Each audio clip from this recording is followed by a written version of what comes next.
S-A-T-U-R-D-A-Y. It's S-A-T-U-R-D-A-Y.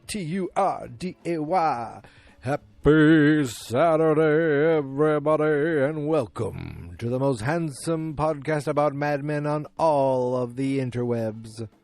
Made Man. Where today, I just finished watching the Season 6 finale of Mad Men in care of... Ooh, a lot of thought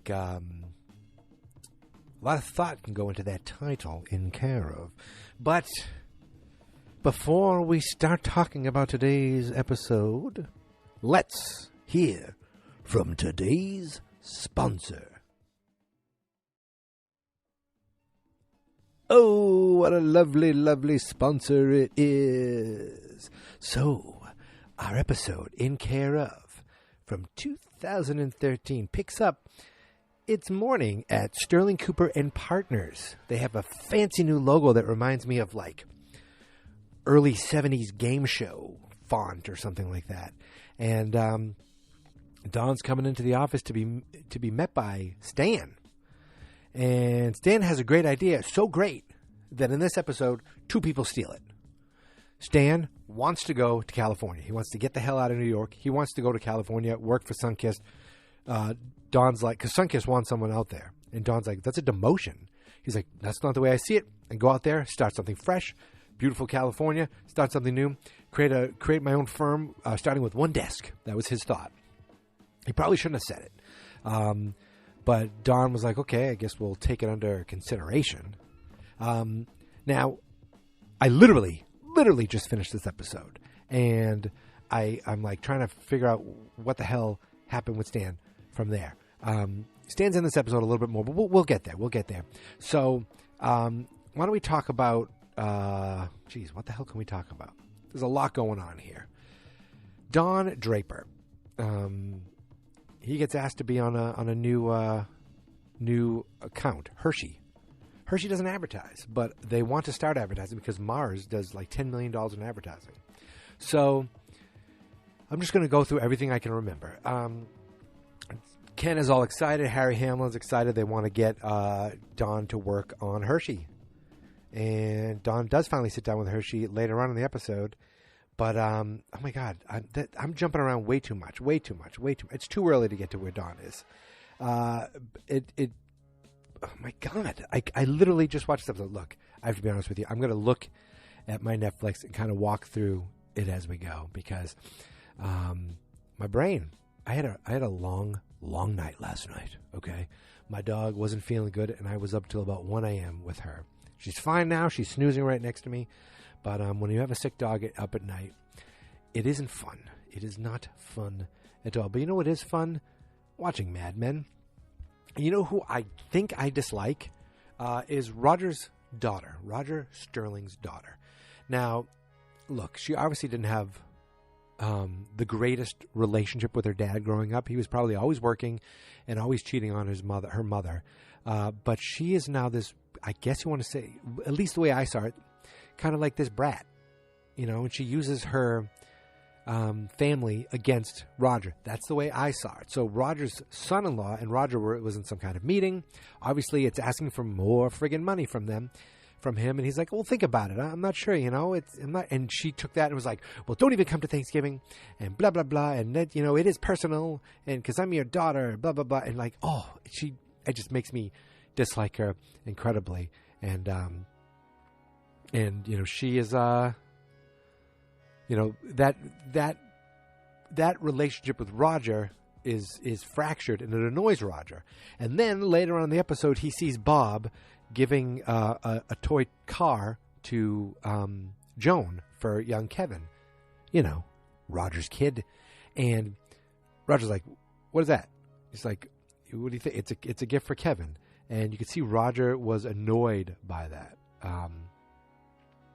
And later on in the episode, he brings Bob into his office and says, "Look, I don't know what you're thinking about with Mrs. Harris, but whatever she's like, we're just buddies." He's like, "No, I don't, whatever you think you're doing, you're not doing. I'm going to keep my eye on you." And Bob's like, "Okay." Really, I think Bob's like, you're never going to see anything because I'm a gay man, so that's not going to happen. At least that's the way I took it. That's the way I took that as. And Bob actually comes off as a little conniving in this episode because it seems like Roger wants him to stay away from Joan. He's like, look, I'll do whatever you want me to do. No big deal. But that's not the case. That's not exactly what happens. Back at the Draper residence, Don gets a thing in the mail. Well, actually, Megan brought it to him, and she's like, this is like the third one or something like that. And if she doesn't answer this time, it's going to be a subpoena. And I was trying to figure out what it was. And on the envelope, it said, Sally Draper in care of, C/O, which is care of, in care of Donald Draper. In other words, Sally Draper in care of Donald Draper, because Sally is Don's daughter, and she's supposed to be in care of Don. But is she really? That's not the way Sally sees it. Sally is quite annoyed with her father right now. And he ends up calling her at her school. She got into the boarding school. And he's like, look, you need to go and make a statement because of the burglary. Remember the woman who broke in and said she was Don's grandmother and stole from them? She needs to go make a statement. And you could see Sally doesn't want anything to do with it. She's like, oh, I don't want to do anything immoral or anything wrong. And she just hangs up on Don and is really annoyed with him. She does not, she's pissed at Don. And later on actually like the next scene that we see, Don, what am I talking about? The next scene that we see, Harry Hamlin, because I'll never remember his name, says to Ted, we need you to come and do something because Don's not here. And Ted's like, again?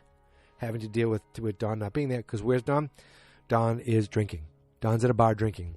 And there's this guy there. There's this guy who's preaching about the Lord and preaching about finding Jesus and blah, blah, blah.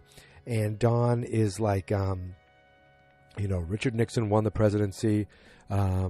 He's naming different things. Vietnam, this, that. I think he named Kennedy, Martin Luther King. I think he named all these people, probably the people that got shot. And the priest was like, they didn't find Jesus. Or he said something. And Don said, what did you say? It cuts directly to a flashback. And Don was in his whorehouse. And there was a guy there who seemed to be preaching about the immorality. And he was getting kicked out. But you could see that the guy said to Don, the only sin that there's no coming back from is the thought that Jesus and God will not forgive you. And that seemed to resonate with young Don. It probably resonates with old Don. And the next thing we see, Don is waking up in jail. He's like, I don't belong here. And the guy's like, you punched a minister. You belong in Rikers. Don ends up coming home, and Megan sees him, and he's all beat up. And, he just looks a mess. And I think he was still pouring alcohol into his drink. And he's like, this isn't working. This needs to stop. We should go to California. And she's like, what? He's like, we should just go to California. What about the kids? Oh, I think they'd rather, they'd trade weekends for a whole summer out there. And she's like, oh, my God. She goes, I've always thought about Hollywood opportunities. He's like, we were good out there. We could start out there. It would be great. He goes, I could just get one little desk, and turn a desk into my own little firm, which is exactly what Stan said to them. I think this is when he said it. He either said it here or he said it with the partners. But that's exactly what Stan said to him. And he brings it up. This is what happens. So then he's like, I'm going to talk to the partners. I called the meeting with the partners. I'm going to bring it to them. He brings it to the partners and what's his name? Oh my God, Sterling. Cooper. Bert is like, this is considered a demotion. And Don's like, that's not the way I see it. They need someone on the ground there. I can be that. We could build something out there. I think Ted would be able to, manage everything fine here.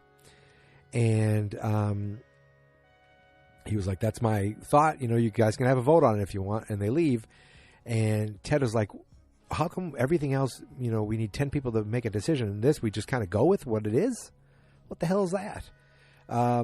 So Ted was annoyed that Don just gets what he wants, but they're like, this could be good for us. Ted, this could be good for us. He's out there doing that, and, you're here left to, manage without him being here, without him in your way. But Ted has other issues going on. So I forget where it was. It was before this, I think, in the episode. Ted's family is in the office, and they're off to have a nice evening together.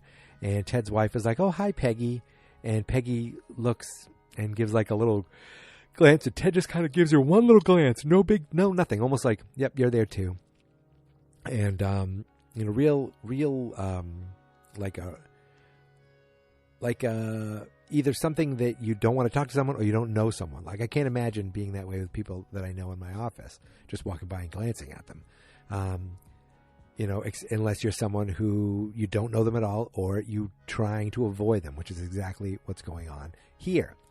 Now, what does Peggy do? Peggy has a date, and she ends up getting all decked up for the date, wearing a low-cut top with the fishnet stockings, and she does that specifically for Ted. She's like, I have a date. She goes in. Ted, Harry, and Harry Hamlin are at a meeting. He's like, she goes, I need to leave early. I have a date. I have plans, dinner plans. I'm like, okay. And you could see Ted was like, whoa. And Harry goes, vixen by night. There's not a lot of Harry in this season. He had, I think, when they were in California, but there was no following Harry's storyline, really. No storyline, really, that dealt with Harry, which is funny because of how prominent TV is now. But he's just always coming and going, I guess. That just wasn't a lot for him. But you could see that really resonated or bothered Ted. So what happens? Ted goes to Peggy's apartment and waits for her to get home from her date. And he probably waited for a while. He had to tell people that he was a cop waiting to talk to Peggy.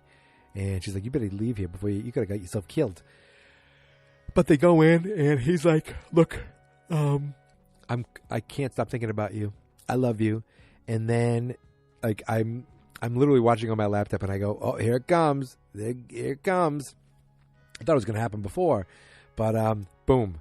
They do it. They do the sex. And he tells her he loves her. And he's like, I'm going to leave my wife. And she's like, don't say that. He's like, he basically telling her, I'm going to leave you. I'm going to start something new with you. And then he gets up and leaves and goes home to see his wife. So it's like we see him get out of one bed and get into another bed. And she goes, you're working too hard. She hugs him. He just has this look on his face. Now, up until this moment, no, not up until this moment, but yeah, I thought Ted was an honorable man. I thought Ted was a good man. But it turns out that Ted is pretty much a snake, just like most of the other guys in this show, except for my buddy One-Eyed Ken. A lot of snakes, lots of snakes. But Ted, it bothered him. It actually, he doesn't want something about his family, something about all this stuff. It doesn't add up. So there's a meeting with Hershey, and Don says some great lines like your package is the billboard, your wrapping is a preview of what's inside, and all these things, and how his dad would take him after cutting the lawn and buy him one and tussle his hair, and it was the thought of love that a Hershey bar represents, and that's what they want to do. And they really thought that was a good idea. And then for some reason, Don says, I have to tell you something. I grew up an orphan. I was raised in a whorehouse. And he tells the truth. I used to pickpocket from John's while they were sleeping with this one woman who would actually take care of me. And remember, he was in care of these prostitutes.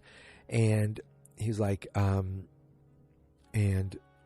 the only thing that they,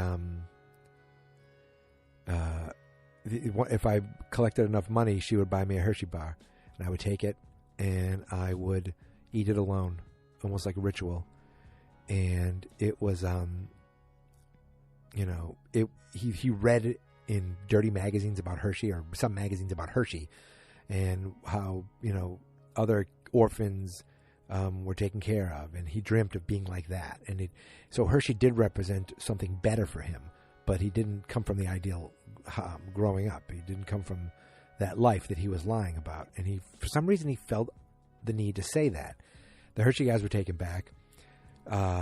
Roger was like, "You pretty much blew that in there." He's like, "I don't care." And it was just, you could see something resonated with Ted. I think this is when that's happened, because then Ted says, "I need to talk to you," and he goes, "I need to go to California." And he's like, "What are you talking about?" He goes, "We need to go to California." Oh, it was funny because it was not funny. During the lovemaking, he said to Peggy, "We should go to Hawaii for the holidays, get a nice tan." He really wants to have this life with Peggy.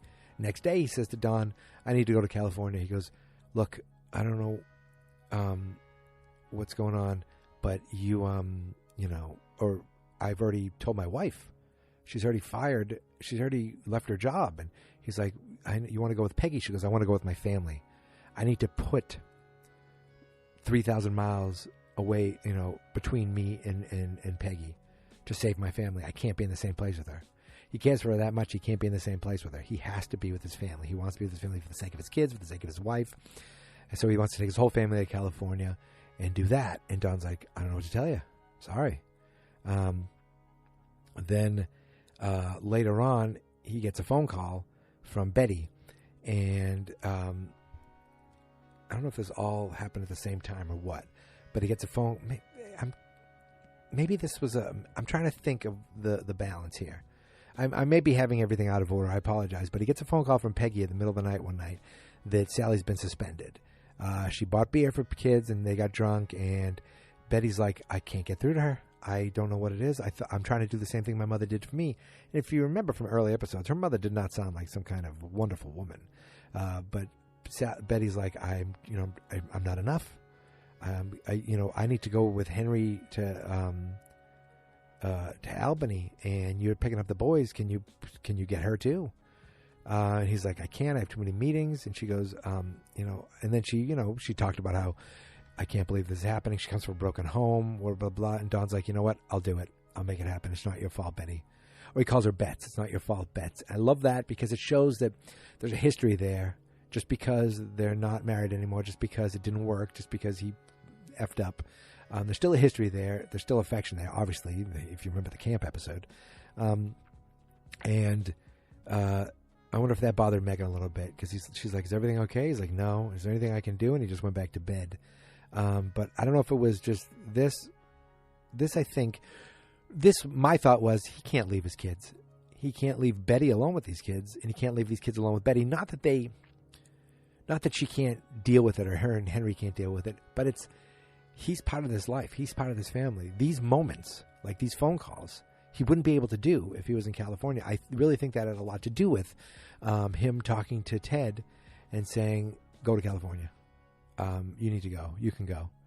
I have still work to do here, and it's better for you to go." And he's like, "Wow, I can't believe this." So Ted then goes and tells Peggy the truth and says, "Look, I need to talk to you," and tells the truth that, "I'm going to California." She's like, "What are you talking about?" He goes, "I need to do this." She goes, "Don Draper, I knew it. We couldn't trust him. He scared us that time." And he's like, "Nope, it wasn't. Don gave up his spot for me. It was Ted who basically had to talk Don into doing it." So Peggy's like, "What the hell?" And, she's all pissed at Ted because, Ted's leaving her. And she's like, "Get the hell out of here." He goes, "This is a decision I had to make." And she goes, "I'm glad you're able to make decisions. Like, I don't even have a say in this."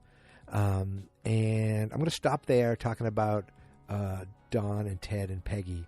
And I'm going to rewind back and let's go to Pete because, let's go to Roger and Joan.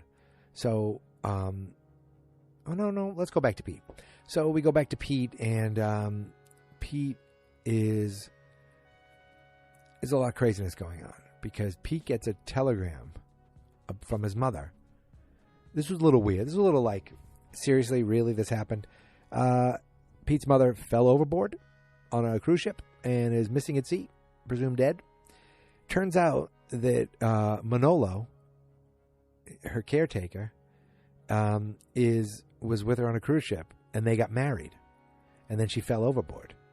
And we come to find out that Manolo is he has another name. He has an alias, Marcus Christopher or something like that, something else. And did he marry this woman and then throw her over at sea to steal her riches? I don't know exactly what's going on here, but he finds this out, and then at this moment he realizes his mother's dead. His dad died in a plane crash. Now his mother died falling over an ocean liner, and he has to go to Detroit with Bob. Bob is the guy who got Manolo in the first place. And finally, we get the meme that I've seen so many times. They get in the elevator, and he's like, "Everything, how's it going?" He's like, "Not great, Bob." And he calls Bob out on it, and Bob's like, "I had no idea this was going on." He didn't know anything about this. I assure you, I didn't have no idea. And Pete's like, "You're accessory to murder," and all these things. And they end up going to Detroit together. And they're talking to the Detroit guys about going out for a nice dinner. And Pete tries to one up Bob and say, he's like, "Oh, Bob's not feeling good. Too bad he can't make it to dinner." And then Bob pulls the ultimate passive aggressive and says, "Pete, check out this car. You should get inside." And he starts naming all these things. It's got a 4 F-150 fuel injected, blah, blah, blah. I don't know cars at all. And he's saying all these things because Bob does know the car. Bob does know the product. Bob is important with this. And Pete took a driving lesson and tried to, hook up with a teenage girl at the driving lesson because Pete's a creep, and Pete is a city boy who really doesn't know how to drive. Definitely doesn't know how to drive a stick. And they're like, "Come on, man, turn it on." He turns the engine on, revs it up, and then he tries to, they're like, "Go, you should take it. You should do this." And this was Bob basically getting Pete tossed off the account because he took Pete tried to go forward, ended up going backwards, knocked over a sign, and the guy's like, "You can't even drive a stick." And it seems like at that point Pete was off the account. I'm not quite sure because at one point he's like, "I don't need the apartment out there in Detroit," but then he said something about going to California. So I don't know exactly what's going on with Pete. But at one point, him and his brother are there talking to a private investigator or someone who's going to hire a private investigator about looking into the wife. I think this was someone from the cruise line who they said they can hire a private investigator. And the brothers are almost like, "Well, she's already gone. I mean, how much money are we talking here?" They almost didn't want to do it, which, you could just see these guys are both pretty slimy. But, of course, their parents didn't treat them very well. It's almost like they just want to put it behind them, which is crazy. Part of me was thinking, did they fake this woman's death to get away? But why would she do that? And they're like, "Well, she's at sea with father." They call her mother and father because that's what creepy guys do. And they're like, "She loved the sea," which was really weird. But I think that's it for the Pete. I think that's the end of Pete's episode. Remember, Roger didn't like seeing Bob buy a gift for Joan. Didn't like seeing, talk to Bob about it. Well, later, Roger's secretary talked to Joan and said, "I'm heading out. Roger, I don't think he's doing very well. He's been fighting with his daughter. I don't think he's doing anything on Thanksgiving. I didn't invite him over my house, but my husband stopped drinking, and my son is rambunctious, and I don't think he could handle it." And Joan's like, "Oh, interesting." And she ends up inviting Roger over for Thanksgiving. And we're going to get there because on Thanksgiving morning, Dawn went and told Megan that they can't go to California now. Or he can't go to California. Something came up, and it's not just the kids. Something came up, and he can't go. And she's pissed, and she's like, you want to stay behind with your crazy wife and crazy kids? And he's like, "Hey, you can't, ex-wife." And he's like, "You can't say that." She goes, I love them. I used to feel sorry for them, but now I realize I'm in the same boat as them." And he's like, "I already quit my job. I already have meetings out there, blah, blah, blah." And he's like, we can be bi-coastal. So it seems like she's still going, and he's going to go back and forth a lot. And she's like, I can't deal with this. I can't be here right now. So it seems like she was leaving him, or maybe she's leaving him. I don't know. We'll find out next season, next week. And here's the crazy thing. So he's got to call in to the before he told her, she's like, oh, you got called into the office on Thanksgiving. Must be pretty important. He's like, well, I need to tell you, we can't go to California. That's where she got all pissed and left. Then he goes into the office for a 9:00 meeting, and Ted's not there. And who's there? But Harry Hamlin, Joan, Roger, Bert, and Pete. And he's like, well, what time's the meeting at? I thought it was 9:00. He goes, you're here right on time. And it turns out they're pushing him out. They're making him, because of the Hershey thing, because of his instability, because of his, really his instability this whole year. And the Hershey thing might have been the last straw. Wanted to go to California, then backing out of California. They realized that, he needs to take a break. So they didn't fire him, quote unquote, but they are forcing him. They're basically suspending him with, I don't even know if they're paying him. They're asking him to take a leave for a few months over the holidays. And he's annoyed, but he's like, what the hell? With Ted gone, what am I going to be doing? And we're like, we're going to have, maybe Ted was there, or maybe Harry Hamlin said it. Maybe I missed it. Maybe Ted was there. He's like, we'll have, Peggy will be up to speed. So Peggy is going to be taking Dawn's job, basically, taking Dawn's role. You know what? She can do it. So Peggy's going to be getting kind of a promotion. So in a way, things worked out for Peggy, even though, it's not exactly what she wanted. And I mean, I think I've almost covered the entire episode. The way things ended. So at one point, Stan goes by and sees Peggy working. But what's she working? She's working in Dawn's office. And he's like, what are you doing here? Oh, Stan did confront Dawn about taking his idea. He was pissed. He called him on and he said, I'm going to go have a sandwich. It's on my desk unless you come and take it first. He's like, maybe I can get you out there. He's like, no, with working for you? No, thanks. So I don't know what's going on there. Because I like Stan. There was no Ginsburg in this episode, by the way. He sees, but Peggy's in Dawn's office, which I'm guessing is going to be her office next year. So it's pretty amazing that they pushed Dawn out. Ted and Dawn decided to put this merger together, and it seems like in the end, Dawn is the odd man out, at least for now. And this episode ends with Dawn and the kids and talking about Hershey. I like Bob. I actually like this Bobby the most now. I think he's a good little actor, and just the way he seems like a curious kid asking these questions, talking about Hershey. Did they name the chocolate after the town, or the town after the chocolate? And Don was saying he's a man, and he was so rich, he made so much money off chocolate, he built a town or something. And like, what are we doing here? And Bobby's like, this is a scary neighborhood. They get out, and I knew exactly what they were doing. And you see all the kids and Don looking up, and Don said, "This is where I grew up." And Sally looks at him, and they almost have this moment of connection where it's like, maybe at that moment, Sally's like, wow, there's so much I don't know about you. And, there's this connection. Maybe there's something, maybe he's ready now that he has his time off to reflect and spend time with his kids and tell them all about him. Because, or maybe she's just like, ready to forgive, ready to reconnect. I don't know. There was just a glance there, and it was perfect. A perfect ending to a great season. Wow. I think we did it. I mean, where do we stand from here? Dawn is out of Sterling Cooper and Partners for now. Pretty easy to do once they take your name off the placard to begin with. So, I wonder if, Harry Hamlin, if this was part of his plan. I don't know. Because remember, when they compromised on the name, it was like, they're not doing us a favor.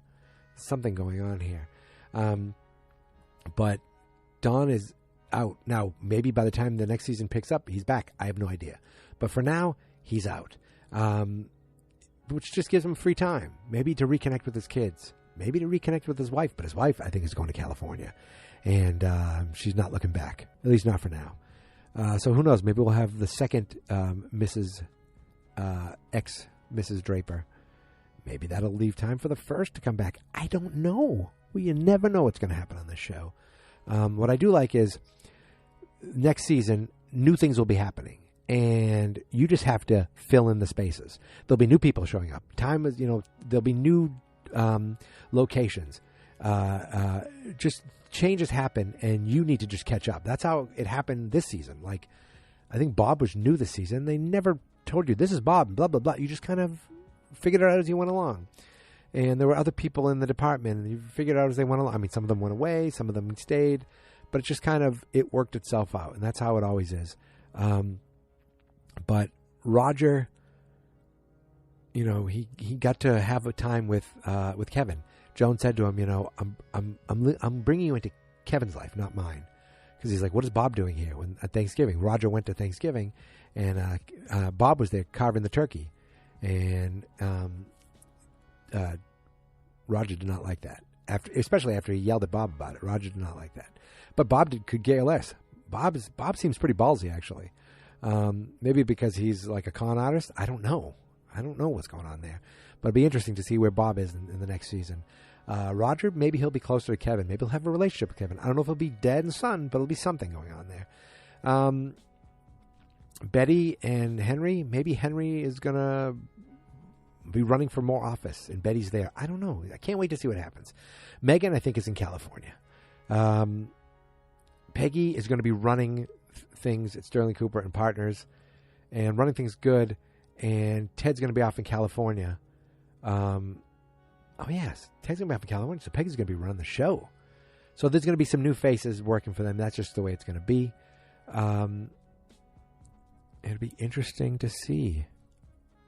Oh boy, oh boy, oh boy. What a season. And this is the last season finale where I can say see you next week. This is the last quote-unquote regular season finale, because the next time we do this on a finale, it's the series finale, and it's all over. And, wow. We only have, 13 more episodes, I think, left? Something like that, 13, 14? I don't know, I forget exactly how many episodes are in the last season of Mad Men. It might be 14, I think. I'm going to look it up right now. No,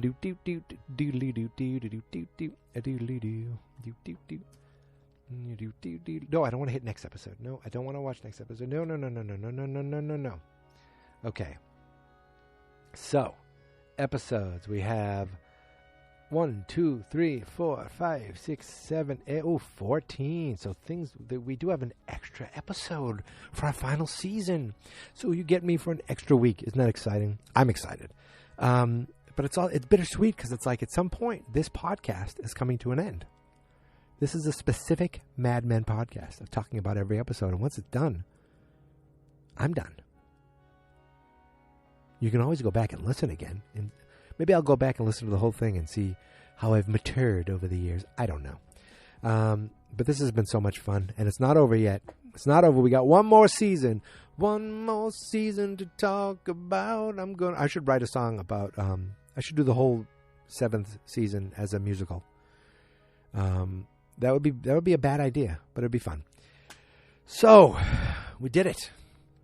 Happy Saturday, everybody. Now, this, as a place and time, in case you're listening to this in the future, last night, the rock and roll world lost a legend. Neil Peart, the drummer for Rush, passed away after a battle with cancer.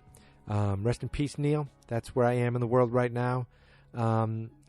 That's for the people listening in the future. You know, this is where we are. If you're wondering, years. Like this episode aired in 2013. It's 2020 right now for me, and who knows? Who knows when you'll be listening to this? Is it 2025? Are you listening to podcast still? Are podcast still a thing? You know, does a robot drive your car? I'd be interested to know. Hopefully, you can still find me on Twitter at Geek Mentality. That's my main Twitter account. But the podcast also has a Twitter account at MadeManPod. And, of course, the website is fansnotexperts.com. Hopefully, you can still find me far into the future. I'm still alive, and something horrible didn't happen to me. But if it did, we always had these wonderful episodes. And for that, I want to say a thank you. Thank you for listening. Thank you for subscribing. And thank you for coming along with me on this journey as I strive to become a made man.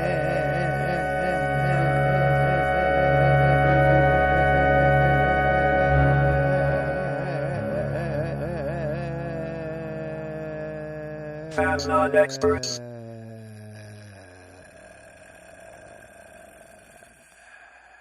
No.